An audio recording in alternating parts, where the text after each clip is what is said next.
What's up, YouTube? It's the Jack Crypto Guy bringing you a time-sensitive update. Now, obviously, we just had Jerome Powell speak today, who historically has a lot of power when it comes to moving the markets. And, obviously, we had a little bit of a recovery in terms of Bitcoin yesterday. And, things looked actually pretty good. We had, Solana trending above, 210. We had Bitcoin above, 114,000.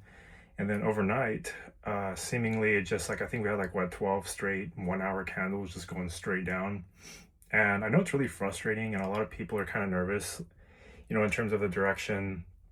And I just kind of wanted to give my insights of what I think is going on, what could possibly happen next, and how you guys can pretty much prepare for both scenarios. So I think on the 1st of October, I put out a post saying, kind of what I think is going to happen come October, because there's obviously a lot of speculation when it comes to these 4-year cycles, specifically like in the quarter four of the last year of the bull run.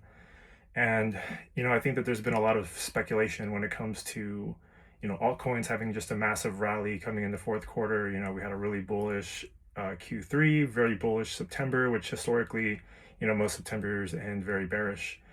And so I think that that created a environment where most people kind of speculated that, altcoins were going to go up. And so naturally they took on a lot of leverage. And I think that, when people get greedy like that, it's, usually the exchanges like to counter trade, sadly, the people that are in leverage trades. And it's kind of funny because, we haven't had a DEX kind of meta in a long time. And it's kind of weird how starting with Aster, and then it became all this decentralized perpetuals exchanges, they all started coming out and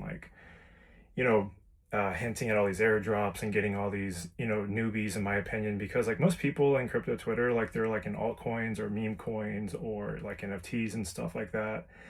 Those are the guys that they kind of roped in to start leverage trading to earn all these points. And it's just really weird how on Friday obviously we had a record number of liquidations. And so it's a really bad look, and quite frankly it shook up the entire market. I'm still kind of processing what what went on, what the actual plan is going forward, because it's weird that that can happen still.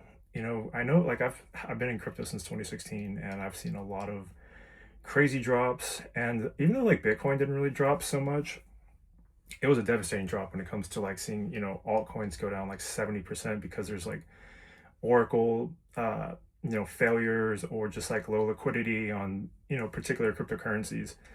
And you have to imagine how is that going to affect the average person from the outside trying to get into crypto. That's obviously not a good look for the space. Not to mention that there seems to be insider whales that are just in everybody's faces, opening up huge short positions right before Trump makes an announcement. And it's just it's a weird thing, right? And so one of my theories was, we're gonna have a very bullish start to October, and then there's gonna be some massive crazy event that's going to basically scare everybody out of the market, thinking that the cycle's over, and when all hope is done, then we're just going to suddenly turn around, have a positive October, and then rip into November and then possibly December. And I still kind of stand by that. I think that this next couple days is going to be very telling, specifically how the weekly closes and how we are structurally on the Bitcoin price action. So that's just going to be one of the confluences. Obviously Powell spoke today, and he was kind of hinting that they're going to start quantitative easing and start letting inflation run a little bit hot, which is pretty good for stocks.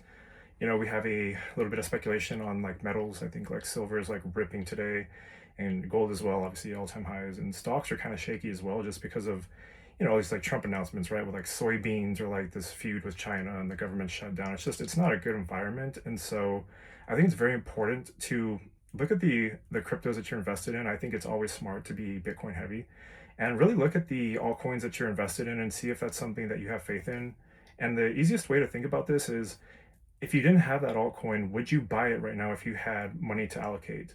Would that be your top pick? And if not, well, then maybe it's worth considering, maybe another option, or maybe mitigating some risk, because you have to ask yourself the question, is it going to hurt more if I hold on to these altcoins and this is the end of the cycle for now and it goes down 40 to 50%? Or would it be better if I allocate into something more less, or I guess less risky like Bitcoin, and that could probably go down like 20 or 30%, but you'd still have the upside potential.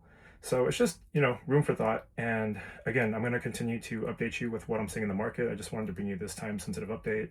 As always, make sure you're subscribed to the channel, smash the like button, share this video with a friend. I'll see y'all soon. Bye.